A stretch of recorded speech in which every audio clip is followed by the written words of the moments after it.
You walk in, you don't think twice, beep, you hit the thing, much like on the Starship Enterprise, timely reference, and door unlocks, especially because we are here before normal working business hours. And I get here this morning. Now, I found out, I didn't know this, but turns out I'm the first person here every day. I learned that today. Here's why. Park, go in. Now, there are 3 doors to pass through and an elevator. Do you collect $200 for going around Go in this case, Justin? We'll work on that. Hold on. So to get into this place where I am standing up talking to you behind this microphone, behind this truth table, there are 3 doors to pass, right? Much like the never-ending story, I believe there was 3 passages. First is the main entrance. Main entrance, hit that key card. It's a mindless thing I do each and every day. Boom, open the door. I'm walking in. Didn't think twice about it. Now, we have had some issues with the elevators in the building. Brenden, you'll remember our elevators were not working on Friday. So Friday morning, so I get in to the front door, and I hit the elevator button. Elevator button lights up, and I'm like, success. We are rolling. Clearly, whatever bug wasn't working on Friday, they have got it fixed for Monday, and now the elevators are working. Boom, hop in the elevator. Come up to our floor. 2 more doors to get through. And there's a little keypad there. And normally, that little keypad has a red light. And then you hit the little fob, and that red light, well, it turns green. You know, green means go, red meaning stop or locked. And I looked at that key fob, and I was like, that red light's not on. Now, I don't know much about technology. I am just a humble radio host. I can send emails, and I can post on Twitter. That's about it. I'm not a technological dude, but I know that red light not being on. Boy, that's a bad sign. But like anybody else, what you would do, by the way, more on this in a moment, went to put my key card on it going, maybe the light's burnt out. Maybe it's just a bulb. Oh, it was not just a light bulb. No. It was not just a light bulb. The card reader down. Now, the door that we have to open, again, as we've learned, it's locked by a magnet. A really strong one, by the way, because I am, not to make this about me, but I'm a pretty strong fella. I lift weights, and I gave that door a yank, thinking maybe. Well, yeah, that magnet's really, really strong. But you know what a magnet doesn't have? A key and a lock. Like, into it, turn it right. Yeah, that doesn't happen. Well, there's a back door to the building. And again, I'm here by myself. Well, there's a back door to the building. Okay, clearly, something's wrong with the front door. This is a pain, but you know what? I'm going to get in the back door. No big deal. I'll have to go up some stairs because there's no elevator on the back door. And Brenden, I think you will appreciate this. As I am going down, I'm like, all right, once I get in, I'll text Brenden. I'll tell him to go to the back door, and I hope you take this with the spirit it's intended. I go, Brendan's going to be ticked. He has to go up the stairs. He knows this because I was on Friday. Exactly. So it's entirely fair. So I'm like, I'll have to text Brenden to go to the back stairs because the front door's locked. You're probably like, now you're going to get aggro Brenden Brendan's for a good 20 minutes. About, why do I got to go to the back? Boy, if it would have just been that. I know, right? I would have been like, that's not so bad, Justin. If it would have just been. This changed our whole perspective, man. So then I get up and I go up the stairs and I go to the back door. And the only reason I know about this back door is because it is the door that Chad Doing uses each and every day because he doesn't want to see people. He's always like, oh, yeah, I park in the back. Nobody's there. Come up the back stairs. I get into the studio. I don't have to see anybody.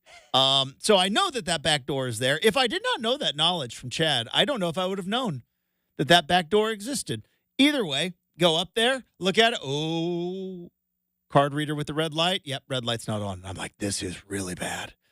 But undeterred, maybe, again, it's just a light issue. Boom, go to it. Yep, it's dead. Give that door a couple of yanks. Now, that one regular door with a hinge and everything, not a magnet, but still, it's now 5:25 in the morning, and clearly, as I am wandering around, I am the only one here. I'm the only one here. So then I go back down, and I'm like, well, other people are going to be trickling in. I knew Brenden was going to be on his way. We have other radio stations in this building. Other morning shows are going to start trickling in. Maybe they'll have some answers. Now, hand up, my fault. I wouldn't know the first person to call when this thing was going down. Thankfully, some people who have worked here long, say, Justin, haven't you been working there like 3 years? Yeah, my bad. Probably should be more proactive. So here comes the other morning show. And this is, again, not their fault, more of a observation, not a criticism. But you know how, like, when you tell people, hey, it's that button's not working, what's the first thing everyone does? Well, I'll try it. Yes. And so I knew, like, everybody's going to have to go through their process. But I'm like, yeah, I've tried it. I've tried every button. I've tried every door. None of them are working. But of course, that's just what people have to do. And I think it's a mental thing. I don't take it personally as I'm sitting there and going like, well, maybe it's just yours. I'm like, yeah, that thing's broken. We're not getting. So, boop. Nope. There's not even a beep. So then they keep trickling. So now we're in this weird place where we've called a building guy, building person, obviously not on site because I believe now it's about 5:40 in the morning. Maybe and it seemed like we got a hold of somebody. They're getting a hold of somebody. Now we're in the weird spot because, as I said to open the show, the technology is pretty amazing. I could have hopped in my car, driven home, and done the show from home. But there came a call from maintenance, or what we thought was a call from maintenance, and they're going to get back to us. So I'm like, I just know that if I get in my car and I drive home, 5 minutes in, I'm going to get a text from Brenden going like, hey, we're in. So I'm like, all right, I'm going to give it a smidge of time. Give it a smidge of time. We don't hear anything. Next radio show crew, they come. So now we have got, what was it? 7 people in the lobby. 7 people, all, and by the way, let me tell you something about radio people. We don't like not being on the air when we are supposed to be on the air. It's something internally. I know that when most people, if they go to work, and if you were to go to work, be like, system's down, no work. You're like, well, not us, because we're sickos. And so you can feel in the group dynamic. Like itching a little bit, right? Oh, boy. And so it's like there's 3 morning shows that are all creeping. And also I think it's an internal thing of like it is beaten into the system. When you go on the air, you are on the air. The worst thing that could happen is to not be behind the microphone when it is your time to go on the air. And every one of us in that lobby, powerless to technology, is feeling it. And while we are, I thought we all did a very good job of not turning on one another. I don't know if you could tell, Brenden, my tension was rising. I was trying to keep it light and chit-chat with you, you weren't feeling it. I was not feeling it. Not your fault, not anybody else's fault. My tension was up. I also don't like not being in control. I'm a bit of a control freak. But yes. So I apologize for not engaging. I know you were trying to keep the conversations light. I was dealing with internal rage is what I was dealing with. That was internal. And I thought I handled my internal rage fairly well. But then one of our engineers comes in and Shout we're out like, Joe, man. He's the man. And Joe, let's just say through found a door I didn't know existed. Let's just say unconventional means got us in the building. So we are here. We're here for the next couple of hours. Sorry to those who missed the first hour of the program. We could have done a great show, but we're still going to do that. So we're going to continue on. Make or Miss is on the way. We are going to bump up our college football countdown to kickoff. We're going to go on campus coming up in about 30 minutes. But Rip City Mornings rolls on a Monday, 620 Rip City Radio.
All right, 1 hour from now, we're going to talk to Aaron Fentress as Oregon football getting ready to kick off, obviously, on Saturday. Same with the Beavs. May trickle in a couple of Blazer stuff here and there. Still waiting on a TV announcement, but still feels like we got time to figure that out. So we'll talk to Aaron Fentress coming up in about an hour from now, as we mentioned, because of technological issues, not on the air, but on the door locks. We're going to bump up our on-campus segment. We will continue our countdown to kickoff. That's going to be in about 25 minutes. Speaking of college football, though, we did have week 0, and we got Make or Miss coming up in a bit. But I wanted to ask Brenden this, and I love sports pettiness. I love sports grudges. I feel like it's a healthy way to kind of get that out of your system. I would say overall, it is probably not good for your mental health or overall health, for that matter, to hold on to grudges. But with sports, it's all kind of pretend anyways. You know what I mean? It's real to the guys playing, but we're sitting and we're watching a TV show. And so obviously Oregon State has got some grudges with some peeps that left them high and dry. Just like there's plenty of Oregon fans who have no interest in ever seeing the University of Miami be successful at football under their current head coach. Well, I would say Jonathan Smith is probably number 1 on the grudge list for the Beavs.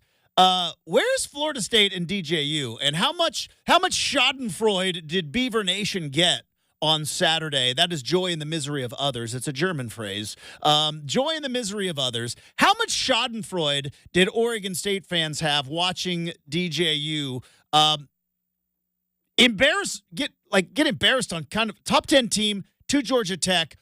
Everybody's watching because it's week 0. One of the biggest platforms. And, apparently DJU still same old guy. So when so where's that rank?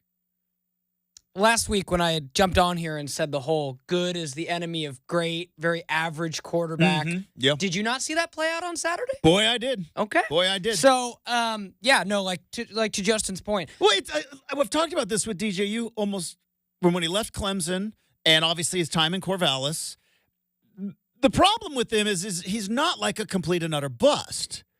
You watch him play and you go, I can kind of see it. And then it's 3rd and 7 and you need to make a play and just like, didn't quite get there. And then you turn around and you're like, 21 points against Georgia Tech in a game you were supposed to get rolling. So I got to give credit to Twitter on this, Justin. But me and my Oregon State buddies and my family, we sent this tweet around because if you saw, DJU caught some tweets over the weekend. Yeah. And again, it was very glorious to look at Twitter and see it. Justin, one of our favorite movies we love to talk about on this show is Moneyball. And do you remember the scene where Jonah Hill goes up to Brad Pitt and is telling him about everyone's defects, right? So there's that screenshot, and it's the caption, Billy, this is DJU. He's built like a linebacker with speed and the athleticism of a running back. He is the ultimate weapon at quarterback. His only defect, in 1904, the forward pass was invented. Well, yeah. But, you know, it's also weird. I saw, like, his average... Oh, go ahead. If he'd never had that COVID game against Notre Dame. Remember that COVID game against Notre Dame? Sure. Now, they didn't win, but I think it went to overtime, right? If he never had that COVID 5-touchdown game coming in as Trevor Lawrence's backup at Clemson, if he never has that game, what do we think of DJU? Do you know what I mean? Like that's his greatest amount of success. Yeah, I mean, was a 5-touchdown loss against Notre Dame, and maybe that's just me. Maybe I don't know. I'm not the biggest fan of attacking people on the Twitters. But here's the thing. We're going back to grudges, and then I want to get your thoughts on this. Much like the reason why I understand why Mario Cristobal left Eugene for Miami. Completely understand. Just like I would understand if my wife left me for Glenn Powell. I would completely understand. But I wouldn't like it. And so it's like I would imagine in Corvallis, even the most diehard Beaver believer understands why DJU left to go to the ACC and to go to Florida State. Understood. Makes sense. Doesn't mean I have to sit here and like it. And when you lose, it's just a little like, yeah, I it don't. kind of feels kind of good. I guess that's the thing is like a lot of Beaver fans don't understand why he left. Damian Martinez, it makes sense. DJU, again, it goes back to he was one of the, for lack of better terms. But you got to remember, he came in to play in Jonathan Smith's offense. So Jonathan again, Smith left. Everything changed. Fell apart. It makes sense, but it doesn't mean you have to like it. No, but like everything changed, Justin, in that Autzen Stadium tent. Because not only did Jonathan Smith lie to your face, you had DJU who's like, I wouldn't. They're like, DJ, would you like to sit out of the bowl game? Are you considering leaving? No, I'm going to play in the bowl game. I'm going to be here. Save me that stuff. And there are a lot of Beaver fans who are just like, you left us high and dry. You left, just like Jonathan, kind of left us when the moment was the worst. And yeah, I mean, when I saw, a bunch of Florida State fans who were just pearl clutching, oh my gosh, this is not the DJ we thought we were going to get. I just threw out a little shrug emoji on Twitter, and I'm like, Beaver fans knew this all last year. You got a guy who can win you plenty of games against okay competition, but he is not going to beat the elite tier competition, and you need to beat elite tier competition to be a championship winning quarterback. And there's also a kind of a perfect storm because Florida State could have been the darlings of college football last year because they absolutely got jobbed. They did. I don't care what anybody says. They got jobbed. Then they went on a crusade against Kirk Herbstreit, who was not on the committee, going after media members and whining the entire time. And then they got their teeth kicked in by Georgia. Went in a game where everybody was dealing with opt-outs, by the way, but you got your teeth kicked in by Georgia. And then you are now, you've been complaining about how the ACC, it's the ACC's fault, it's the committee's fault, right? It's everybody else's fault. And it's like, oh, well, now you just lost to Georgia Tech. How's that ACC lawsuit coming? Because Florida State, again, got screwed last year. Completely jobbed, but they seem to be a little bit whiny about it. And then you back that up with a loss to Georgia in the bowl game and then a opening week 0 loss to Georgia Tech. Yeah, I don't know if anybody's feeling any bit of sorry for Florida State right now. Yeah, and I think it was just like, a lot of the issues. And that's why I said, like, again, Justin, that's the thing. As you go back and look, DJ threw for almost 200 yards. Like, it is not entirely his fault. It is just the same issues that plagued him at Oregon State, which was you didn't throw the ball downfield nearly enough. Like, I think it improved slightly, but at halftime, Justin, he had negative air yards per attempt because he threw so many behind the line of scrimmage that were yards after catch. That was kind of the issue with Oregon State. They couldn't hit the deep ball when they needed to last year. So I don't know what it is for DJ, but if you can't figure it out at 3 schools and 3 different stops, like I think, and again, he will probably go and win Florida State 8-9 games this year. Fine quarterback to do that.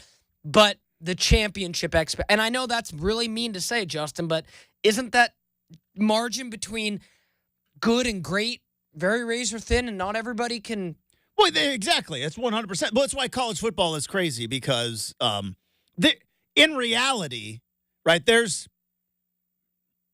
20-some teams that have a legitimate shot at the playoff. Maybe 30. There might be 30 teams. Like Washington's in the others receiving votes. Washington has a legit chance to make the college football playoff. I don't know if they will, but they have a shot. There's like 5 good quarterbacks. Like, I shouldn't say good. There's like 5 elite quarterbacks in college football. And it's just that's because there's so many teams. And then you look at the guys that go into the NFL. But yeah, Florida State, let's see. They get Clemson at home. They got to go to Miami. They got to go to Notre Dame. They get Florida in there. They might bounce back. They might not. Who knows? But, yeah, taking an L week 1. I mean, or week 0, I should say, against Georgia Tech. Like, I mean, I guess, like you said, maybe Clemson, but, like, at Miami, at Notre Dame. But this is where I've seen DJ play. And I have poo-pooed this 12-team playoff, and I don't like the 12-team playoff. But this is where I would say there is kind of a bit of positivity. You can still win the ACC. I mean, you're 0-1 in the ACC right now. You're behind the 8-ball already, but And not even a non-conference game, man. you could still win the ACC. You win the ACC, it's an automatic qualifier. So you're not dead, but Man, I'd love to. it makes the journey awful tough. It's true, and only Justin, because I've already looked ahead to this because I'm a psychopath. I'd really like to see Bill O'Brien and the Boston College Eagles put a scare into him this weekend. I totally forgot until just now Bill O'Brien was there. And you got Miami at Florida this weekend. Ooh, that's going to be a good one. I mean, who knows? Maybe even Cal beats Florida State, man. I'm throwing it out there. Justin Wilcox gets it done. So weird seeing Cal on the ACC schedule. It's so bizarre. weird. Anyways, let's get to make or miss.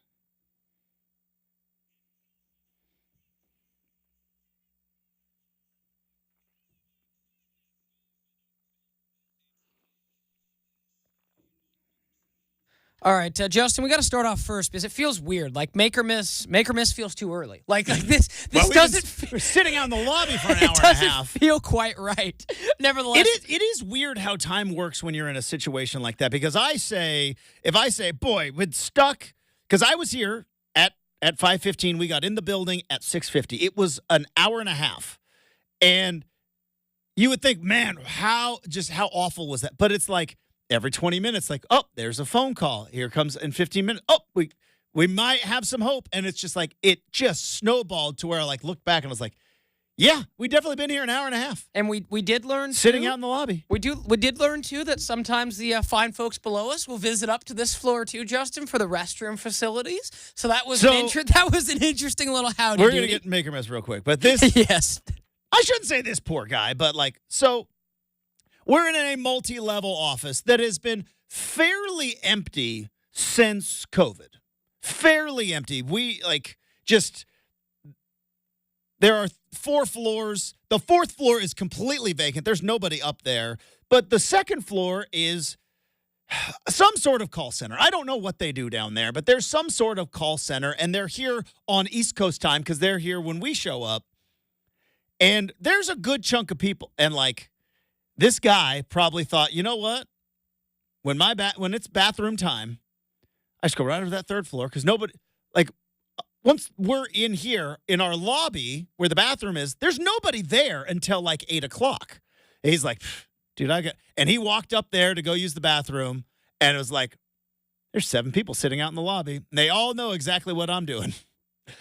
So yeah, we learned that as well. Learn things all day today. Yeah. What do we got for make or miss? Yeah, very, very entertaining. But nevertheless, like it just I feel like almost like I left home without my phone or wallet. That's kind of the feeling I have of starting make or miss because it's like, oh yeah, I feel like we should have another hour of radio. Nevertheless, let's get into it here, Justin. Let's start here because we talked about it. DJU is not the reason Florida State lost. He just didn't help all that much. He did not. That's 100% make. That is a very appropriate way of putting it. First off, let's give some sprinkles to Georgia Tech. I mean, Georgia Tech looked pretty. 24 points, Justin. Georgia Tech looked pretty darn good. They did. But it's not like a shootout. They made big stops on defense. Also, as soon as I heard on College Game Day, I don't know if you watched Game Day on Saturday. I watched the whole thing because I am so pumped for this weekend. And did you see the story of because Florida State plays Miami this week, but it's on, they play Boston College, but I believe it's Monday. I believe they play on Monday. Oh, nice. So Labor Day. The Florida State was like, yeah, or Reese Davis was reporting Florida State, who doesn't play until next Monday, actually going to stay in Dublin a couple of days and do some sightseeing. And I'm like, well, they're going to lose. Oh, they're like, if you're already planning your victory sightseeing tour, it's like, well, they're going to lose. I thought, like, what, boy, do you cancel the sightseeing tour once you lose? Oh, no, they did. How fun would it be? You just lost to Georgia Tech in front of everyone. You were out of the top 10. You're not a national title contender anymore, and you might get back into it, but you're not a national title contender anymore. And it's like, oh, let's go look at the Blarney Stone. That's got to be the saddest double, that great bus tour through Dublin ever. Oh, yeah. No, I heard that they did not cancel it. By the way, Dublin looks awesome. And went ahead with it because, again, one of my favorite things to look at this weekend, Florida State message boards were going off the rails. Mhm. And I have a Twitter. I forget I forget what it's called, but the Twitter account I follow, it like definitely like combs all the message boards, like things seen on message boards. And there were many Florida State fans who were like, "Oh, okay, we're going sightseeing. Why don't we leave DJ about half the players in Ireland?" So it was. I mean, that's like a massive overreaction. Also, it's going to be an adjustment period because, in all seriousness, I mean, in all seriousness, like maybe Florida State gets it figured out. I don't know if they will. Don't make observations.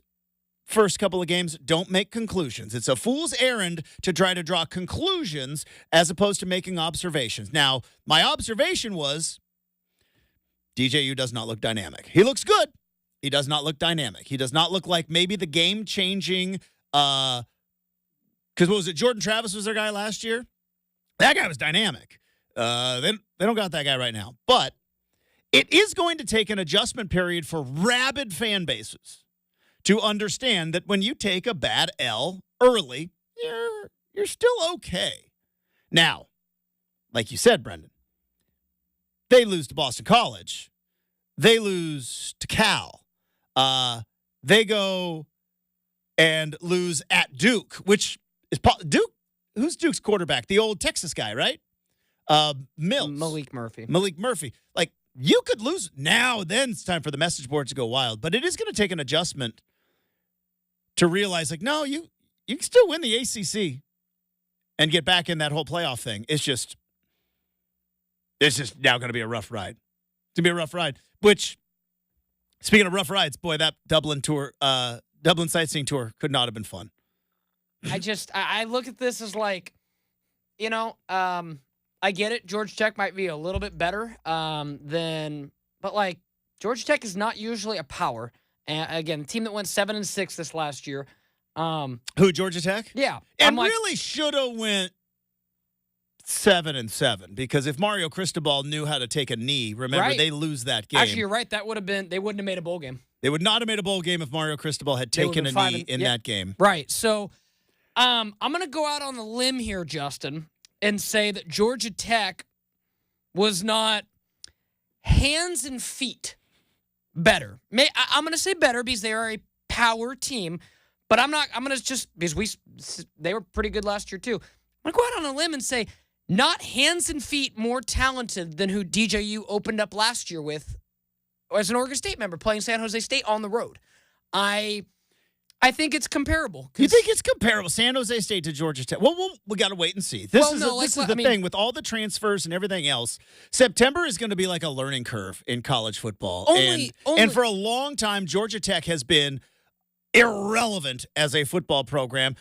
Maybe they're good. Like, not like playoff good, but don't get me wrong. But like maybe they can win 8-9 games this year. Who knows? Yeah, no. And that loss will look a little bit different. But right now it looks bad. Yeah, and I only say that from the sense of Arizona liked what they saw from San Jose State so much they hired Brenden, right? San Jose had been a 7-8 win team the last couple of years. I get it. Mountain West versus ACC. Totally understood. But like all the issues of DJ last year, struggled through spring, kind of waited a bit in August, take the job. He still went out there and, creamed, San Jose State at the time, Justin. So I'm just very curious that Mike Norvell, who I think is a great coach, did not put him in a better position to succeed. That's, I guess, kind of the big thing I have there. Well, they've got other issues too, though, right? Like defense was not good. Like Georgia Tech, what they ran? What did they run for? Because they just I closed the box score, but yeah, I mean, it had to have been, let's see, 150, 200. They ran for 190. There it is. Georgia Tech ran for 190. It's a lot of yards, and it felt like in your face running of the football. But yeah, again. Old times, which was, I don't know, just last year, you could make some conclusions in week 1 or week 0. You can't do that anymore because teams are going to sneak in. We're going to be here in November going like, oh, boy, Florida State really bounced back. Or maybe Georgia. Who knows? But it was a tough look for what was supposed to be their revenge tour to throw it in everybody's face for keeping them out of the playoff last year. And that didn't work out well. We're going to keep talking college football. Oh, Deion Sanders is back. Coach Prime is back. Got to do it. We go on campus next. 620 Rip City Radio.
All right, wrapping up hour number 2.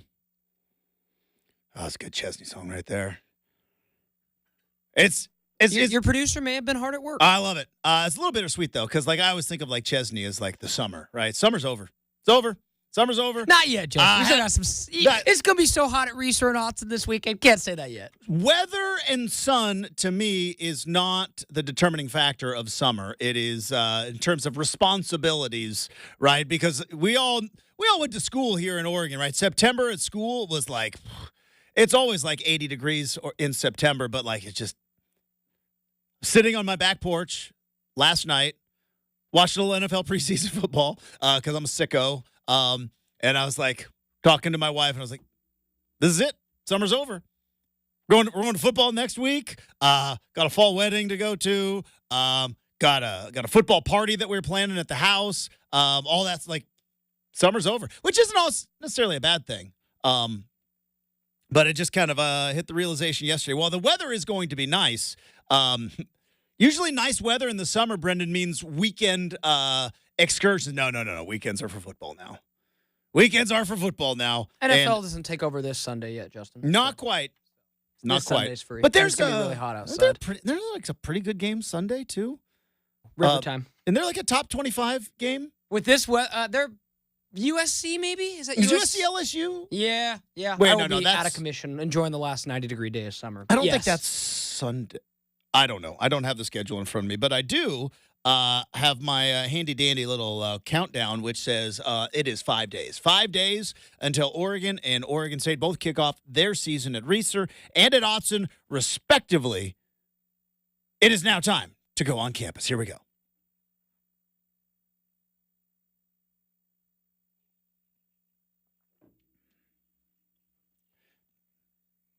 So, thank you for that update. Yes, USC and LSU in Vegas, baby, on Sunday. So, you got that. And then, like you said, Florida State, Boston College, which lost a little bit of luster. That's going to be on Monday night. So, we got a whole weekend. But the season for Oregon State starts on Saturday. But, there is still more college football to be played before that, as the Colorado Buffaloes will be kicking off their season against North Dakota State. The Fighting Bison of Fargo come down to Boulder. I think currently right now, Colorado is a 9.5-point favorite, but Colorado in the headlines again, as this time a memorandum was sent. The Colorado Athletic Department sent a memorandum to the Denver Post and columnist Sean Keeler. Now, I've never heard of columnist Sean Keeler, but I will say after what I saw over the weekend, went back and looked at his stuff. Probably not the outcome that Colorado wanted, but after a series of sustained personal attacks on the football program and specifically Coach Prime, the CU Athletic Department, in conjunction with the football program, have decided to not take any questions from Denver Post columnist Sean Keeler at football-related events. Now, that is a statement provided to multiple media outlets from the Colorado Athletic Department. Keeler is still permitted to attend football-related activities as a credentialed member of the media, because you can't keep him out for that. And other reporters from the Denver Post are welcome to ask questions of the football program personnel made available to the media, including coaches, players, and staff. But according to the Post, a Colorado Athletic Department media relations staffer told the newspaper was the issues were that Keeler's reference to Dion as Deposition Dion, Planet Prime, calling the program a circus or the Bruce Lee of BS. This also coming on the heels of, remember, Deion Sanders saying, I'm not talking to CBS either. Brenden, if he keeps losing and people keep fairly criticizing him because he came in talking a big game and not quite backing it up with a team, is Deion Sanders going to talk to anybody in these press conferences? I mean, he's banned 3 people now. Oh, if it was me and Wait, is there anybody else he's going to be talking to by the end of the season if they lose to North Dakota and then if it was me and then he starts banning people that disagree with him? Oh boy, it's going to get tough. If it was shortest press conferences ever. Oh, without a doubt. If it was me in this position and I had means, Justin, I might be like, "Hey, can your wife put me in touch with somebody who can help me?" kind of a thing because, man, like this, it seems like they're just barely skirting around. Well, I think the thing is he's permitted to be there. He could even ask questions. Coach Prime ain't answering them. And that's how they seem to split the narrative here. But again, tells me all I need to know about Colorado. And well, remember, because Deion Sanders did this with the whole CBS thing, and it kind of blew up. And now he has the athletic department taking the shrapnel for him, because Deion Sanders could simply sit there and be like, "Yeah, I don't feel like I need to talk to you," and we would all have our opinions. And now you have the athletic department, which is not surprising because, again, the way Deion Sanders has been running his program, which whether you like it or not, is if you are not with him and if you do not completely, it's the emperor's new clothes. If you do not talk about how great he is and how great his children are and how great the whole program is, well, then you are negative, and a couple other words kind of get thrown out your way. But Deion would not like me. But it's in a spot right now where it's like, dude, you don't know what it is like to be below average. And you're a below average football coach right now because your record is what you are. Yeah. As a college football coach, your record is what you are. And I think Deion Sanders desperately wants to be Nick Saban. Obviously, he's retired, but you know what I'm saying. Nick Saban, he desperately wants to be Kirby Smart. He desperately wants to be Dan Lanning. He desperately wants to be one of those guys. Ryan Day, obviously Jim Harbaugh before that. He wants to be in because his entire life of athletics, he is the top 1%. He's the top 1%. His entire life, from high school when he was the highest recruited guy out of Florida to when he was at Florida State and he was a 2-sport athlete, 3-sport really, because he ran track, played 2 sports professionally. He's in the Hall of Fame. And now, for the first time ever, dude, you're mediocre. And guess what? When you're mediocre and you start talking a big game, but you don't back it up, because his entire life he's talked a big game, but has been able to back it up. And now as a coach, he's 4-8. 4-8. Now, we'll see what happens this year. Maybe they'll flip it around, but he's 4-8. Yes, Brenden. Or is that the wrap it up sign? Please hold. Okay. This was Nick Saban on game day.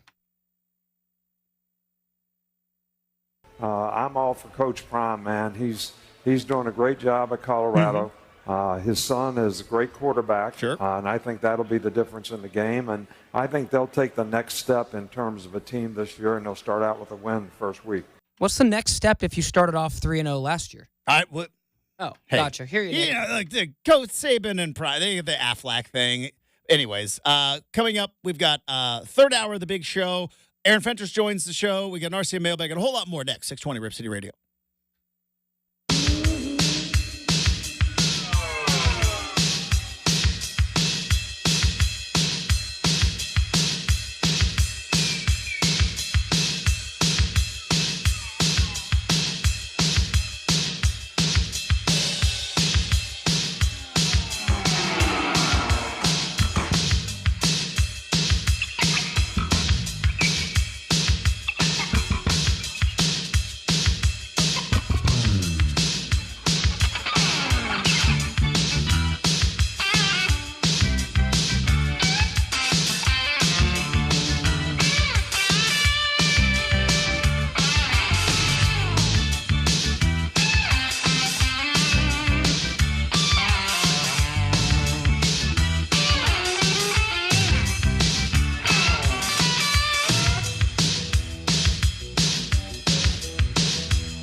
8 a.m. on a Monday morning. Brenden Slaughter with you here for Rip City Mornings. Game week is upon us in college football as week one will be getting underway this weekend here locally. Oregon will be taking on the Idaho Vandals. Oregon State also taking on a team from the Potato State, grabbing the Idaho State Bengals.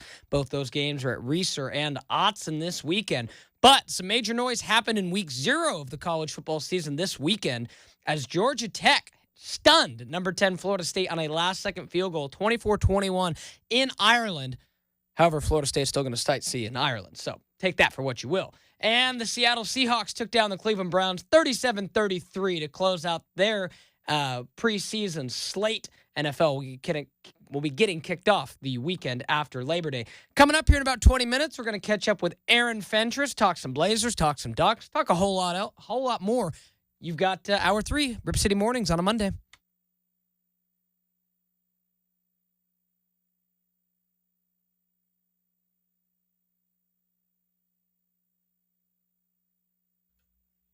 Hey, welcome back to Rip City Mornings, everybody. Hopefully you are having a fantastic Monday. It's been eventful around here, but we have soldiered on. If you missed the first hour, so did we. We were locked out of the building. It was a first. It was a first for me. Now, I have been locked out of buildings because of my own stupidity and my own carelessness, like forgetting my keys. I've done that before. Never been locked out while doing everything right, but we move on. Aaron Fentress is going to be joining us in 20 minutes. Get his thoughts on the upcoming Oregon football season. By the way, high praise. High praise for Oregon football. Not that it matters because none of it does. It's all a guess. It's all a rolling of the dice. But it is, I think, a pretty significant achievement for Oregon football just to be in the conversation because I watched College Game Day, and obviously when you have a weekend slate that had in week 0 with Florida State and Georgia Tech, but they had to come up with other things to predict, right? Because they got the whole Saturday predictions segment there on College Game Day. So, of course, they went into the who's going to win the Big 12, who's going to win the ACC, and then came up the prediction for the Big Ten championship. Desmond Howard picks Oregon to win the Big Ten. The rest of the panel picked Ohio State. Makes a lot of sense. Ohio State is absolutely loaded. They've got, I don't want to say a favorable schedule because they got to come to Autzen Stadium, but I think that's their toughest road game of the season. So makes sense that Ohio State would be the odds-on favorite as they are to win the Big Ten. Then, but Desmond Howard still picked Oregon. So a lot of people figured, okay, well, Brenden, what do we know about Desmond Howard? Went to Michigan. Heisman cover. Went to Michigan, and Michigan doesn't like Ohio State, so maybe that was just a little left hook, a little jab to the midsection to the Ohio State Buckeyes, going like, yeah, I'm not going to pick any of you guys. Then came the predictions. Who shall win the national championship? Because we've got a 12-team playoff now, and you don't have to win your conference necessarily to win the national championship. Desmond Howard doubled down. He doubled down on his Oregon prediction to win the Big Ten, saying the Oregon Ducks are going to win the national championship. That's Desmond Howard. And now, okay, maybe it's just an Ohio State thing, and I think wasn't it Desmond Howard, I think a couple years ago, he was like all in on Texas A&M. When they had that crazy good recruiting class, and Texas A&M really fell apart. They fired Jimbo Fisher, and then the rest of there was a Georgia in there, I think an Ohio State, and then all of a sudden it gets to Kirk Herbstreit. Pretty respectable name in the college football world, national champion, and Kirk Herbstreit goes Oregon. So you got two of the members of College Game Day, which is now including Nick Saban. I think Saban went Georgia. I think McAfee also went Georgia. But you had two of the members in Desmond Howard and Kirk Herbstreit picking Oregon to win the national championship. And again, it's a prediction. It doesn't mean anything. You don't raise a banner for a prediction. It's like preseason number one. It's not real. But the fact that Oregon has put themselves in what I've always said has been now a 25-year-old experiment. Starting in 1999, you could say it started in 1995 with the building of the Mashofsky Center. But really, this modern era of Oregon football started in 1999 when they decided to go bold with uniforms, bold with marketing, putting themselves out there on a national level, and was laughed at and mocked for a good couple of years. You look back now, Joey Harrington made the Heisman Trophy ceremony back in 2001. But when they put his billboard up in New York City, it was criticized, it was mocked, it was laughed at. Like, well, Oregon football. Here we are, 25 years later. Oregon's played for 2 national titles. They're now in the Big Ten, as crazy as it sounds. A handful, and it wasn't like Oregon is like Iowa, where they have like a Kirk Ferentz in that time. Bellotti to Chip Kelly to Mark Helfrich to Willie Taggart to Mario Cristobal to Dan. 26 coaches. 6 coaches in 25 years. By the way, 3 of them winning conference titles. And now you put yourself in a position where having Kirk Herbstreit and Desmond Howard pick you on College Game Day is not a joke anymore. It's not a joke. I'm not going to sit here and say, oh, now Oregon has arrived. No, that's silly. You got to win something. All right, we say on this show, winners get sprinkles. You got to win something. You got to bring home some hardware. And if Oregon, the one thing that is left in Oregon football, they got a Heisman Trophy, they got Rose Bowl wins, they got Fiesta Bowl wins, they've got massive non-conference wins. You know, they went to the Horseshoe and beat Ohio State a couple of years ago. As a program, the only thing, or they've got money, they've got a massive booster, they've got it all. They've got one thing missing in that trophy case. And it's a nice trophy case. I've seen it. It's a nice one. But they've got one thing missing, and that's that national title. But I do think it is fairly significant that, not as a joke, not as like, hey, it wasn't like, oh, dark horse. No. 2 guys who've been covering college football for 20-plus years. For 20-plus years. Both predicted Oregon to win the national championship. That says something in what has been, like I mentioned, a 25-year build. And you would think after losing a Hall of Fame coach in Mike Bellotti,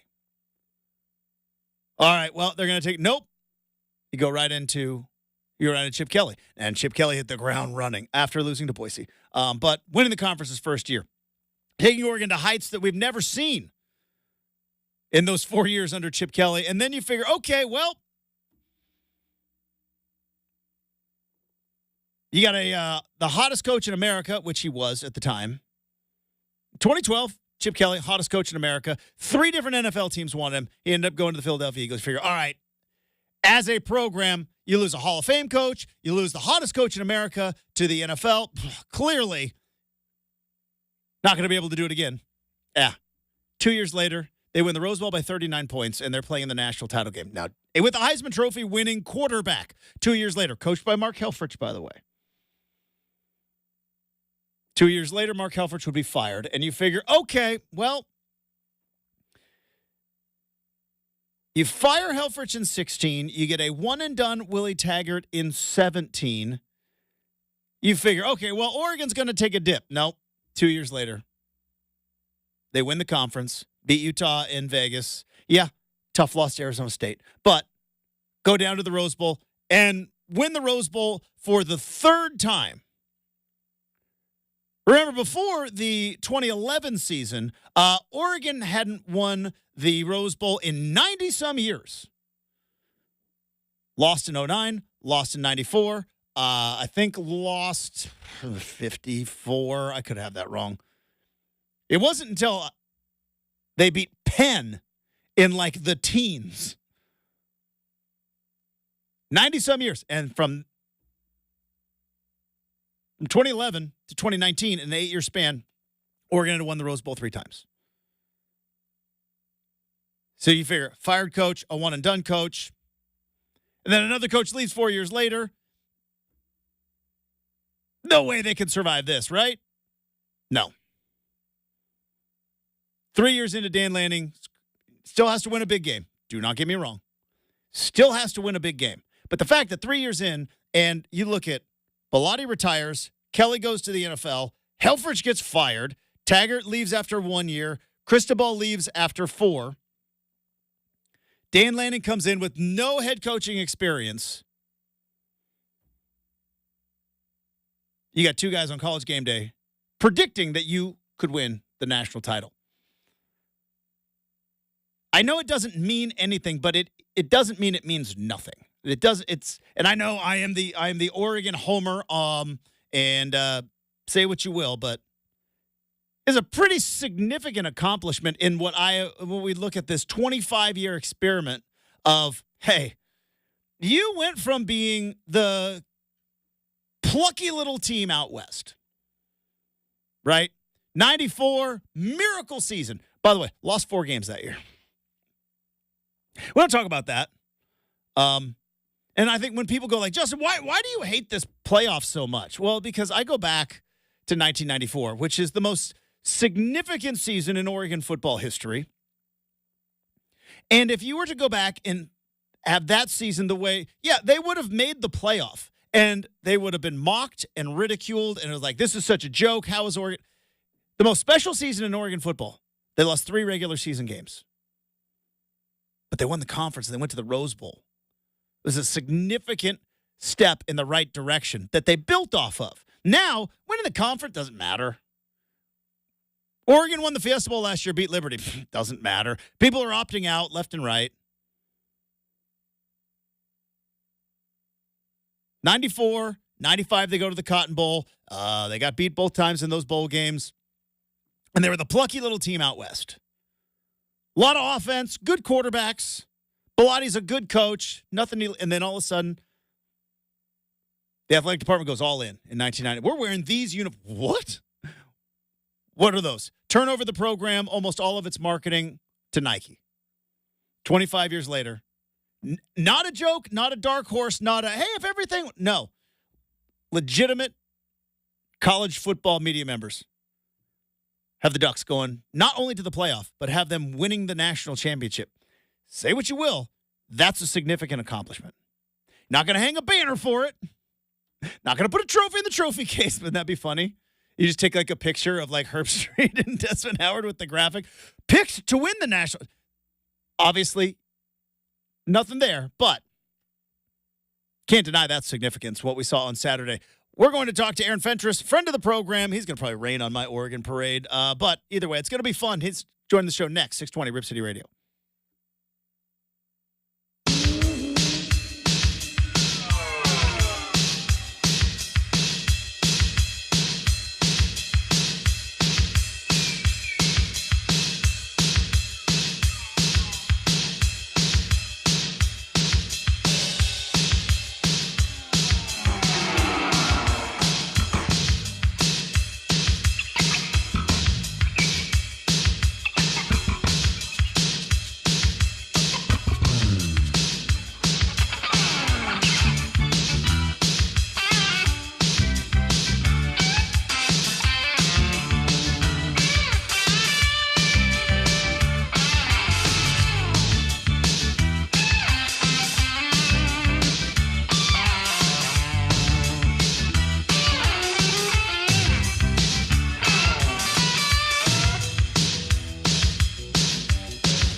All right, we are 5 days away. 5 days away for kickoff in college football in the great Willamette Valley. Talking Ducks, which features our next guest, has been doing their countdown to kickoff as well on the interwebs. And I wonder who they're going to go with. They're going to go Cave on number 5. Well, let's talk to our next guest. He's a friend of the program. He is one of the hosts of Talking Ducks, but he's also he covers the Blazers for the Oregonian. Aaron Fentress back on the big show. What's up, buddy? How we doing?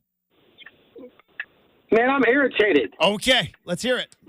Tell me about it. So I pull up to the Chevron by Sunset High School to put some air in my tires, and some dude is parked in the spot where you park to put it in the air, and he's not anywhere around the car. And I sit there for like 5-7 minutes, and he walks out of the little mini mart there with a cup of coffee. And I hope he's listening right now. He's driving like a silver truck. Don't park where people need to get air. Because I was trying to get my air done before I jumped on the radio with you. Because I got a schedule. Anyway, first world problems. How are you? What's up with the tires? Are you worried? You got a nail? Do you got a leaky valve? What are we worried about with the tires? I got the PSI sensor warning. Oh, yeah. So I'm trying to put some air in my tires, which is about as mechanical as I get. Like, that's probably... That's peak mechanical performance for Aaron Fentress right there. Light goes on, Fentress airs up tires. After that, there's about nothing. Yeah. I'm the same. Taking it in. What do you even do when you get the check engine light? Do you just like sell the car? Just like, well, it's got to be sold now. I abandoned it in a bad neighborhood. I wanted to dive into this because I love the whole countdown to kickoff and all the great old Oregon players. It is one of my favorite things. Right now we're at day 5. Talking Ducks hasn't updated it to your number 5 yet, but number 6 was great because where are we at with DeAnthony Thomas, legacy Oregon football? He was kind of like the forgotten superstar, right? You think so? Forgotten? Well, I guess not forgotten, but like he came in, he was on the cover of Sports Illustrated, and like I don't know, do you think he just that last year under Helfrich, it was always kind of weird, and in the way that they kind of used it, I don't know, it was just I saw that, and I think he's one of those guys where you tell Oregon football fans of a certain age, like, hey, DeAnthony Thomas, you go like, oh, yeah, that guy was awesome. But he just kind of doesn't seem to be looked at in the same light as like, hey, LaMichael James. Yeah, definitely. Top 5, if not greatest running back in program history. You know what I mean? I hear you. I think part of that is because they've had some really elite players come through, and then they've gone on to they've had several Heisman candidates now, and then they've had guys go to the NFL and do well, get drafted high in the first round. So he's got jumbled in there with a bunch of other stars who probably have done better in different areas. And then his final year kind of fizzled. He had some injuries. The team suffered those 2 losses. Then he said the thing about not wanting to go to the Rose Bowl. That's when I knew things were in trouble when kids were like, Rose Bowl, who cares about that? I've already dominated that with 300 all-purpose yards, whatever he had that day. I hear what you're saying. But to me, easily, like I just I write up these things, by the way, and I'm writing them up at Oregon Live as well. It's cool going back and learning more about some of the old school guys, like back in the 50s, 60s, 70s. But someone like DeAnthony, just putting that together on him was fun because I covered every last one of those games just about. And dude was just ridiculously electric. Easily the most exciting open field guy I've ever covered at this level. Between, like you said, the Rose Bowl and then the Fiesta Bowl, which that was the one of my favorite things was, and I was up in the press box. I was hanging out with you in the press box at Fiesta Bowl. But like for like a moment, Kansas State was like, we might have a shot, and they got one kickoff return from DeAnthony Thomas, and I think the entire state of Kansas was like, yeah, we have no chance of winning this game. Well, all the talk leading up to that, because those two teams could have been in a national title, and they would have both been playoff teams, I believe. Definitely Oregon would have been a top 4, I think. Well, they lost the conference title, so maybe not. But anyway, at one point they were ranked 1-2. Let's put it that way.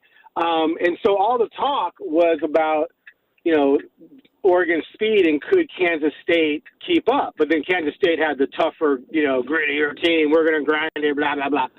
And then you kick off to the most electric guy in the stadium. You can't get to him. He busted back 94 yards. And because anyone who knows anything about that game and has watched the highlights knows that right after he scores, they cut to the Kansas State fans. It was that one couple right in the foreground. And I think the guy puts two hands on his head, and they're like, oh, my God. And it's like, yeah, I think they all knew right then and there that this was just a different beast that they were not equipped to handle. Aaron Fentress from the Oregonian joining me here on 620 Rip City Radio. Now, fast forwarding, I talked about it before you came on.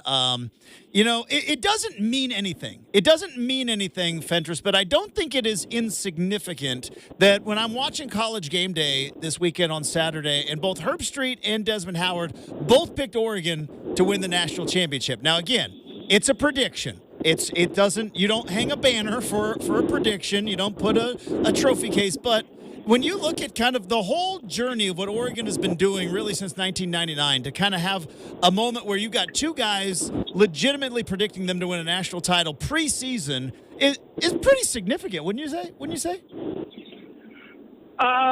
Yeah, but has this not happened before? The only time I can think about it was like 01 or maybe in the chip 14. era. What about 14? There was no one picking them to win it. What were they preseason ranked that year? 3? That's a good question. Now you're going to make me Google because they were in the hunt in 10, 11, 12, 13, 14 at some capacity. Because 11 it fell apart with the USC loss. Yes. But they were in it. They only had the LSU loss. And then in 12 it fell apart really at Arizona. Stanford kind of set them back, but they could have recovered from that. Now you're right. 14 they were third preseason. They had one first place vote behind but Florida State, remember, they were coming off a national title and Jameis Winston was coming back, and Florida State has 57 first place votes in the AP. That was the preseason. But you're right. Yeah, okay. 14 is right around there. Yeah. All right, but regardless, I don't remember people like that going straight up on TV and saying they're going to win it. So you're not wrong. I just do remember in that area that coming into at least 3 years, they were considered definitely a contender. But yeah, no, it's great for the program. Now, I mean, and this is not against the program. It's just how college football right now is. It's just insane to me. The whole money thing, the whole NIL, the whole transfer portal, it makes it all kind of weird. But I have a Fentress not so fun stat for you. Yes. You ready for this? Okay, based on my research, well, I went off my head first, and then I actually went and looked it up. I went way back too. The Oregon Ducks have never won a conference title the year in a year where they lost their quarterback, their top receiver, and their top running back. Yes. So for the Ducks to win the conference, and of course you don't have to win a national championship.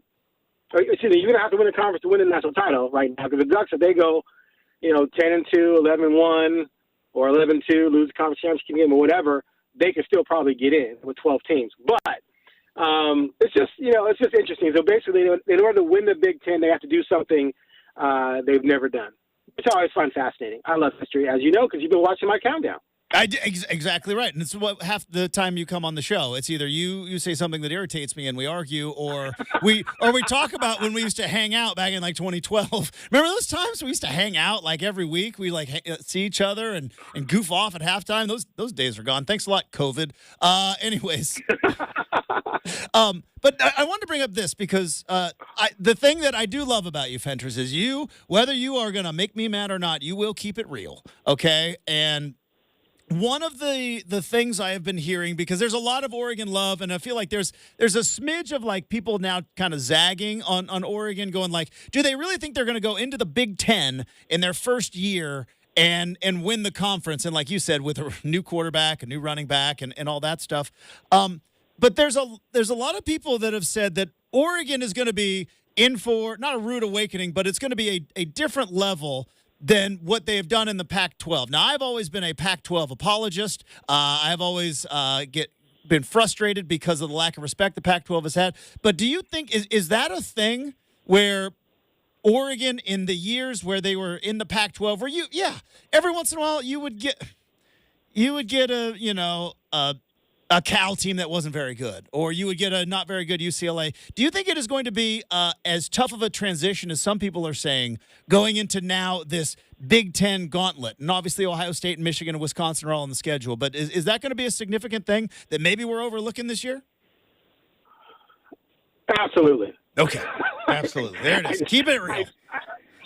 Well, it's a deeper conference. It's a more rugged.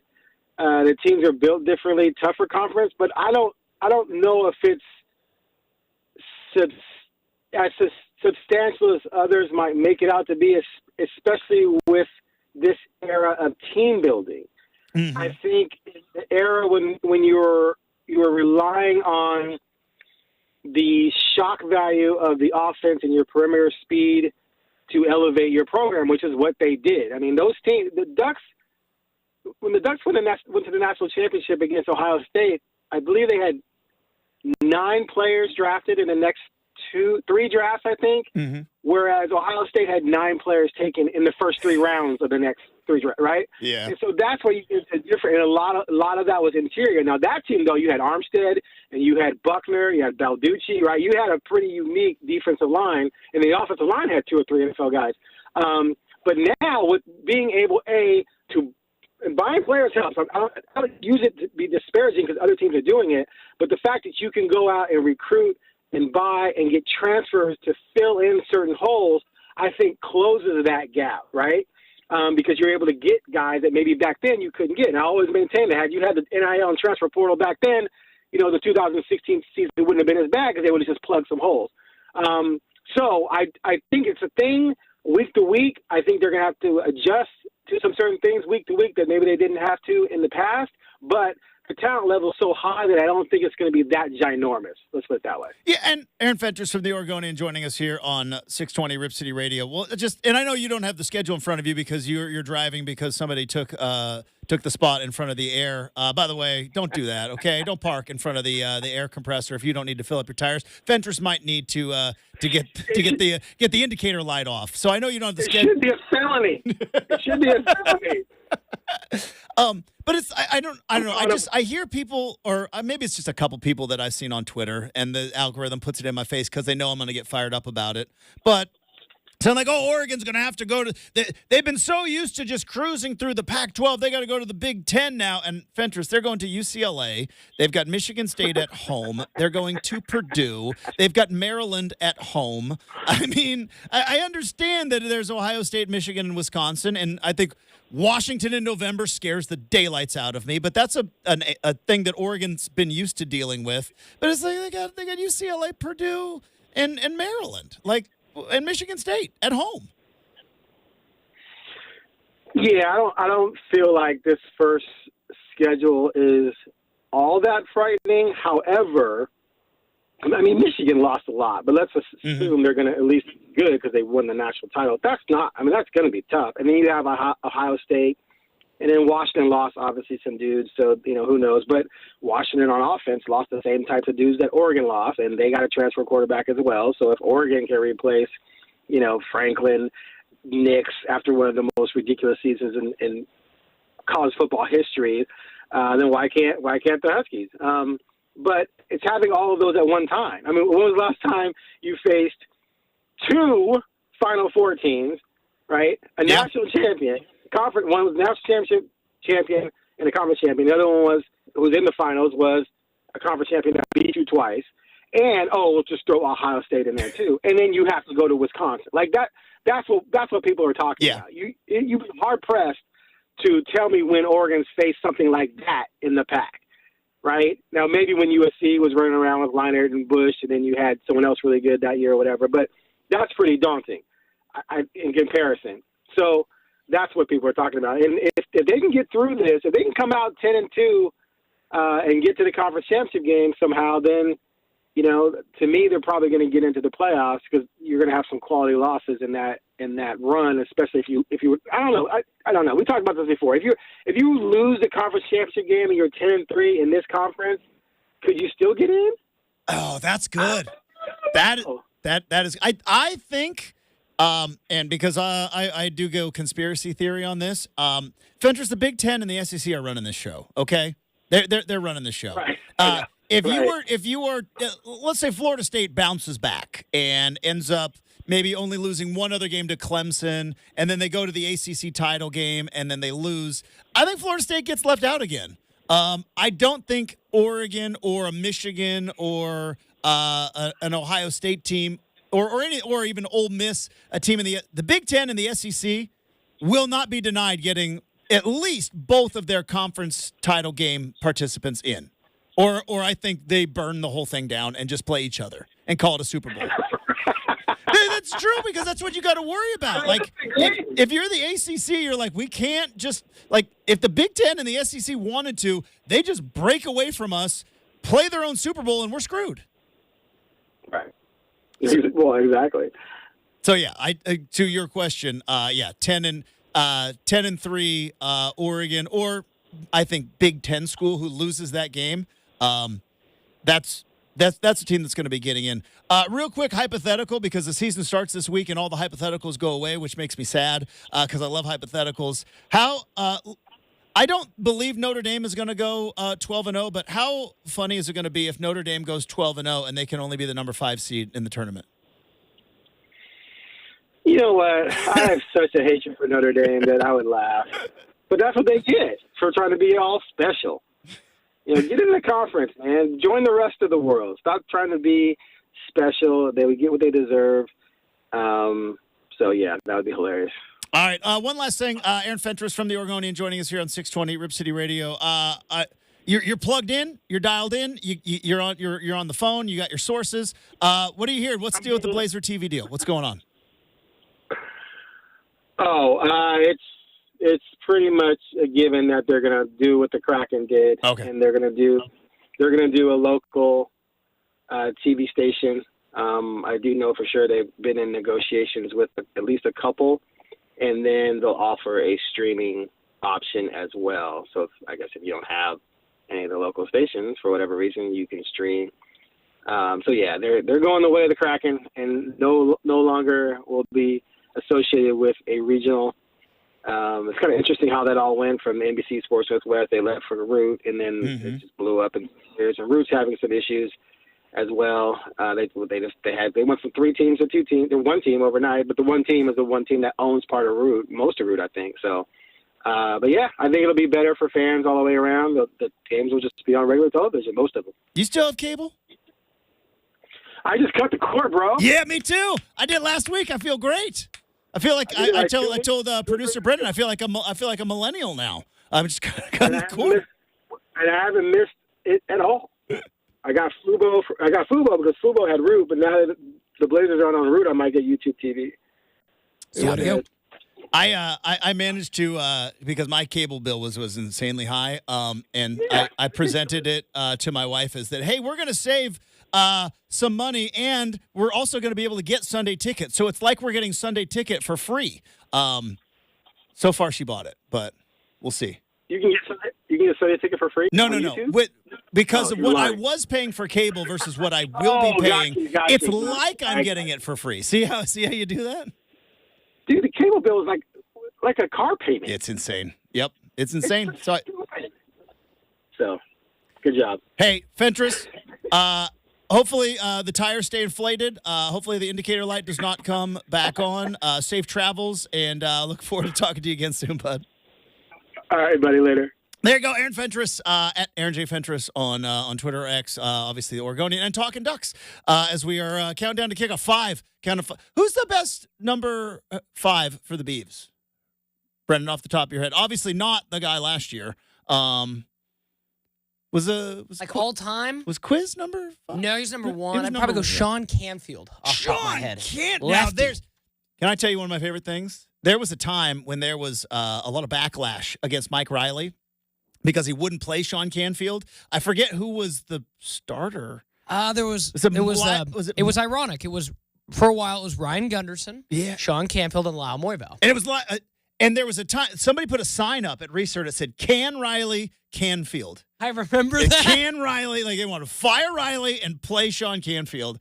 He played like the NFL for like. He did. He had a moment. He was just another big, tall Big arm quarterback. You live the backup quarterback life and be just fine. All right, we have got the RCM mailbag as we wrap up the show next. 620 Rip City Radio.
All right, let's wrap up the big show. We do that the same way each and every day with the RCM mailbag. Man, it feels like this show has flown by. I wonder why. Wouldn't know. Man, what a day. What a day. But we still have one segment to do. That's right. It is time for the RCM mailbag. Let's fire it up.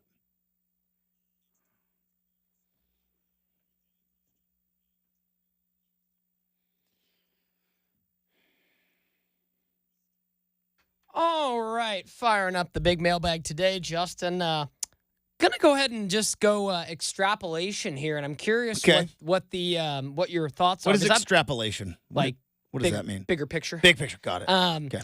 You're using all these big words on me on a Monday, dude. Hey, you're college educated too. Went to a lot of colleges, as a matter of fact. But no, I'm just curious because I was really racking my brain this morning. Was there a time like that I had been trapped with my coworkers and forced to kind of like just be like, yeah, well, if you're just tuning in, Justin and I and the fellas over at the Brew, the crew over at K103, we were all locked out this morning. Spent the first hour it's like I hear the old time movies, Justin, like in the lobby. I know, yeah. In the lobby. We were stuck in the not even in the lobby though. We have a lobby. It's true. We were stuck in the hallway. We couldn't even get to the lobby. Lobby would have been nice. There's chairs in the lobby. We were in the hallway with no furniture. Like I remember there were some times in college when we were stuck, like when we were putting together the then Daily Barometer, when it was a daily newspaper. I don't know what it is now, not what it was. And you'd have problems, and you'd be there on a Sunday, Justin, putting together a physical newspaper, and it'd be like sometimes there were delays, and we'd all go get food or go get this or that. But that was one of the more times where I literally was like, yeah, there's literally nothing for us to do. Let's chit-chat. And we chit-chatted about quite a bit of everything. The only time I can remember was, I think there was a time when I was in Eugene, and somebody knocked over, not on our floor, but knocked over a fire extinguisher. And that fire extinguisher blew up with all the stuff, and that set off, oddly enough, the fire alarm, and everybody had to leave the building. So it wasn't a drill. It wasn't a test. And so nobody knew exactly what had happened. So the fire department had to show up and determine that, somebody knocked over the fire extinguisher. Was it like one of the ones that explodes with like foam? No. It was a normal fire extinguisher. Gotcha. Just the trajectory of it was like the perfect storm of it got knocked off the wall, hit the ground, and shot that stuff straight up in the air, and it somehow knocked the fire alarm. Because I don't know if I thought it was smoke or something. I don't know. I don't know how it works, but I just know that we all had to be outside, and nobody knew exactly what was going on. And it was, somebody knocked over a fire extinguisher. That's probably about it. Now, I'll say this too, Justin. The snow days last year where you weren't here, but I managed to make it in, and there was like 3 of us here with no power, but we had auxiliary power, so it was freezing cold in the studio. But it wasn't like we were hanging out together, but that kind of felt like it. And then there was one time, remember the big snowstorm of 2017? I do. I was at school. We had some time off at Oregon State. It was beautiful. So I was at another station that was downtown, and there was a moment where it was like, we might have to stay here because it was downtown, so I took the Max everywhere, and it's like, well, the Max aren't running. Nobody's getting a new. We might have, and thankfully found a way out. An auxiliary bus line or whatever, but that one was also close. Where it was like I was almost snowed in 2017. Yeah, it's pretty nuts. As far as like having to like potentially sleep at the station. Now that being said, Justin, in a more fun behind the curtains scene of it, and I'll preface this by saying, nothing was broken, but say you needed to get on this floor. You confident in your ability to take down a door? I could have taken it down. Like, see, I look at myself and I go, I could have taken the door down. I did not want to be the one to, and again, We were about, 20 minutes away from somebody trying to take that door down. Just- There was three doors to get into the building, right? One is a glass front door, and that was the magnet door that was locked and with no key. I wasn't going to try to knock that door down. I'm not messing with the glass. But that back door, I could have got it. Do you? I could have got it. This is going to be an obscure. You give me about 2 or 3 tries, but I would have busted the door open. Now we've got a security problem, and I'm the cause of it. And when they were like, dude, we were 5 minutes away with a key. What are you doing? I saw all of that. Like, the moment I was like, I could kick that door in, I just go like, the moment I do, 90 seconds after, somebody's going to show up with the key and be like, what did you do? And because we're a secure building. That's why it was such a pain this morning. We are a secure building. Sometimes people take what we say on the air and get real mad about it and want to come looking for us. So we need a secure building, so I can't really kick the door in. Kind of an obscure reference, Justin, but if it lands, it might be the reference of a Monday. Have you seen Jurassic Park 3? Of course I've seen Jurassic Park 3. One with William H. Macy? Yes. Yeah. So do you remember the scene when they show up to the abandoned building and they try to break open the vending machines? Mm-hmm. And Billy goes through, and like the strong man that he is, breaks open the vending machine. William H. Macy then kicks it and pretty much like messes up his leg and can't kick it open and everything else. And I said, that would be Justin versus if Brenden tried to do this machine. I mean, I'd go up there and be like, yeah, I could try. Kick it and probably hurt myself worse than I hurt the door. Oh, I would have definitely hurt myself. But I could have kicked that door open. But I don't know, Justin. Out of our group, I'll loop in the guys for the brew. We got some strength between you and the brew guys. I think we probably could have got it done, but very happy that I'm glad I didn't come to that. Engineer Joe found us quite literally like a technological backdoor. Because it doesn't sound like he was very technological about it. It sounds like he went lo-fi. I'm not gonna out him, but the way we were able to get into the building, let's just say unconventional. Yes. Unconventional. And while it wasn't kicking the door in, it wasn't far from it. It was like, hey, we've never gone in this door ever since I've worked here, since Justin's worked here. But yeah, let's try it. Yeah, I've never been in that door. The one we came in. Oh, I've never been in that door. So last one, we'll close out with this, Justin. Got about a minute and some change left. We've talked a lot about how this Saturday is going to be a real hot day at Autzen and Reeser. What's the hottest game you can remember? Okay. The hottest game was 1998 Oregon-Michigan State. That was, I believe, the hottest game I've ever been to. I don't remember exactly what the temperature was, but it was blistering. Now, the most uncomfortable game I've ever been to was Oregon-Washington State 2003. Now, this is why it wasn't as hot as the Michigan State game. That game was in the 90s. It was one of those weird, crazy hot October games. I know exactly what you're talking about. The week before Oregon had beaten Michigan. Michigan was the number 5 team in the country in 2003. Oregon beat them at Autzen Stadium. Lloyd Carr says, that's the loudest stadium I've ever been in. You get into the game against Washington State. It is hot for October. They play the clip of that's the loudest stadium. Place goes banana. Washington State kicked the dog out of Oregon for 4 quarters after that. Like, absolutely. Is that the last great Cougar team that went Rose Bowl? I think so. Maybe. Well, yeah, they went Rose Bowl, yes. There were some good Cougar teams with Minshew and all that, but that October game was so hot in 2003. And it was like, and Washington State is kicking the teeth out of Oregon. After what we thought was going to be like, oh, beat Michigan. Here comes the national. No, over now. Those are the 2 hottest games I can remember. All right. We are going to get out of here. Thanks to Aaron Fentress. Thanks to super producer Brenden. Thanks to all of you for hanging out with us. We're back tomorrow morning, hopefully bright and early on 620 Rip City Radio.